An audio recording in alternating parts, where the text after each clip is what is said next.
தமிழகத்தின்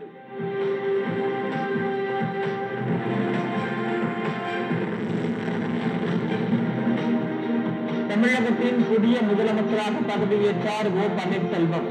பதவி பிரமாணம் செய்து வைத்தார் ஆளுநர் வித்யாசாகர் ராவ்.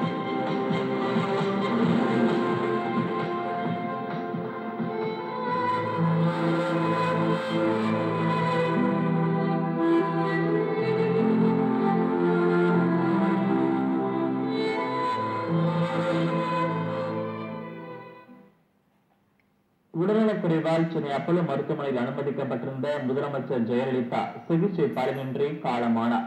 அவருக்கு வயது 68.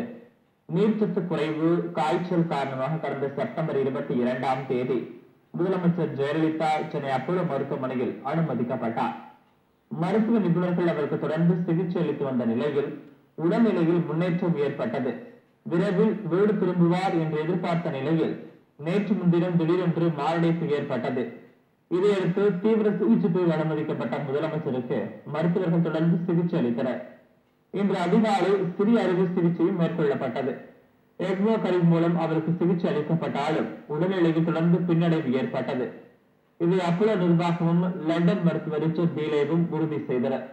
இந்த நிலையில் நேற்று இரவு 11:30 சிகிச்சை பலனின்றி அவர் உயிர் பிரிந்ததாக அப்போலோ மருத்துவ நிர்வாகம் அதிகாரப்பூர்வமாக அறிவித்தது.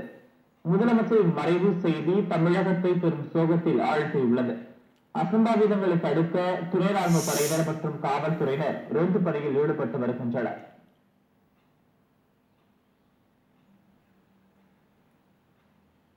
முதலமைச்சர் ஜெயலலிதாவின் உடல் சென்னை போயஸ் கார்டனில் உள்ள அவரது இல்லத்திற்கு கொண்டு செல்லப்பட்டது.